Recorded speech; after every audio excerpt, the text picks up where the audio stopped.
आप सभी को गणेश चतुर्थी की ढेरों शुभकामनाएं। विघ्नहर्ता श्री गणेश जी की कृपा आप सभी पर सदैव बनी रहे।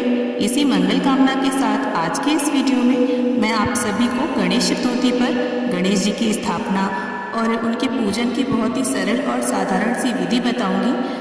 तो दोस्तों, भाद्रपद मास के शुक्ल पक्ष की चतुर्थी तिथि के दिन गणेश जी की स्थापना की जाती है।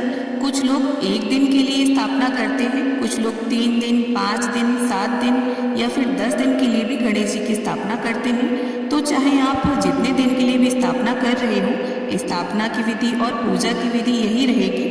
तो चलिए समय व्यर्थ ना करते हुए अब हम गणेश जी की स्थापना की और पूजा की विधि देख लेते हैं।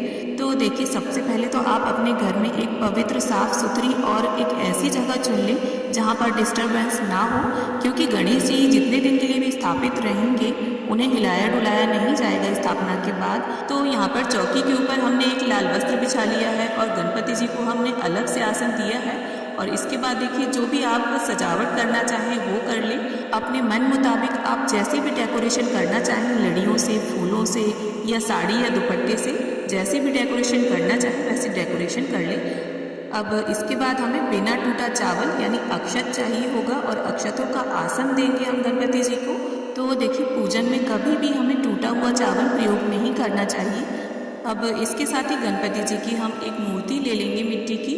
और देखिए, इको फ्रेंडली मूर्ति अगर आप लेते हैं तो बहुत अच्छा रहेगा।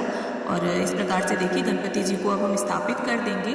और एक बार स्थापित करने के बाद हमें गणपति जी को बिल्कुल भी हिलाना डुलाना नहीं है विसर्जन तक। अब इसके बाद मंदिर के जो गणपति हैं आपके, जिनकी आप रोजाना पूजा करते हैं, उन्हें भी आप साथ में विराजमान कर लें। और देखिए, रिद्धि माता, सिद्धि माता को भी दोनों साइड हम गणपति जी के विराजमान कर लेंगे। और यहाँ पर मैंने सुपाड़ी के रूप में रिद्धि और सिद्धि माता को विराजमान किया है। आप चाहें तो हल्दी की गांठ भी रख सकते हैं। अब इसके साथ ही कलश की स्थापना हम करेंगे। तो कलश को स्थापित करने के लिए सबसे पहले तो यहाँ पर अष्टदल कमल की आकृति बना लूँगी मैं। इस प्रकार से देखिए, चावल से आपको 9 ढेरियाँ बना लेनी हैं और बहुत ही आसान होता है। और अगर आप अष्टदल कमल ना बनाना चाहें तो सिंपल थोड़े से ऐसे चावल डालकर भी कलश को स्थापित कर सकते हैं। अष्टदल कमल अर्थात 8 दल होने चाहिए आकृति में। तो देखिए, गणेश चतुर्थी पर कलश स्थापना अनिवार्य होती है, तो कलश स्थापना आप ज़रूर करें। सबसे पहले आप एक तांबे का या पीतल का लोटा लेकर उसमें सबसे पहले गंगा जल डालें, फिर शुद्ध जल से कंठ तक उसे भर लें। इसके बाद हल्दी की गांठ, सिक्का, सुपाड़ी, अक्षत और रोली, ये सभी सामग्री आप कलश के अंदर डाल लें। अब इसके बाद आपको पंच पल्लव लेने हैं। यहाँ आम के पत्ते लिए हैं मैंने। अगर आपको आम के पत्ते मिल जाए तो बहुत अच्छा रहेगा, और अगर ना मिले आपको आम के पत्ते तो आप अशोक के पत्ते भी प्रयोग कर सकते हैं। और उन्हें इस प्रकार से देखिए, चंदन और रोली से हम टीक लेंगे और कलश के अंदर इन्हें सजा लेंगे।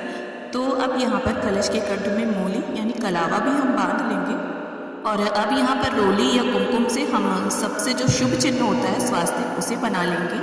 तो इस तरह से देखिए, छोटी छोटी चीज़ों का ध्यान हमें पूजन में अवश्य रखना चाहिए, क्योंकि जब हम बिना निर्देश के पूजन करते हैं तो अक्सर हमसे कोई ना कोई गलती हो जाती है।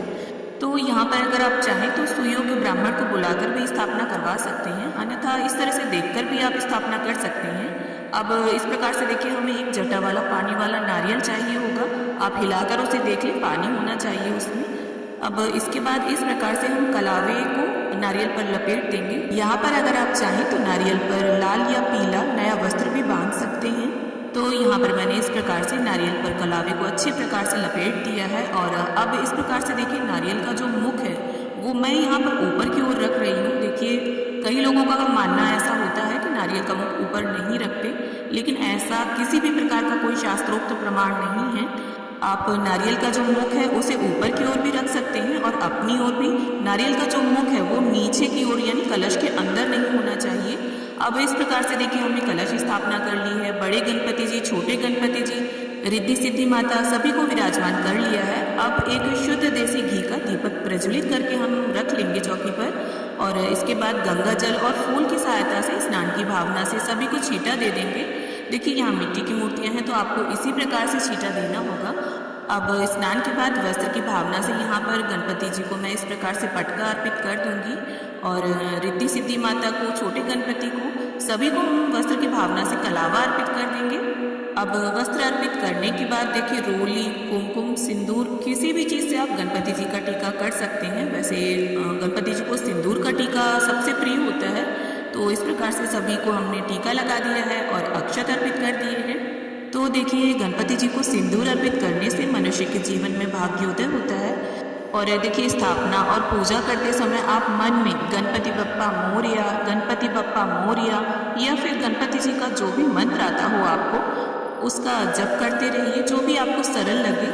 तो यहाँ पर देखिए, गणपति जी को हमने जनेऊ अर्पित कर दिया है, सभी को इत्र अर्पित कर देंगे। और ये जो जनेऊ है ये स्थापना वाले दिन ही आपको अर्पित करना है, डेली इसे अर्पित नहीं करना है।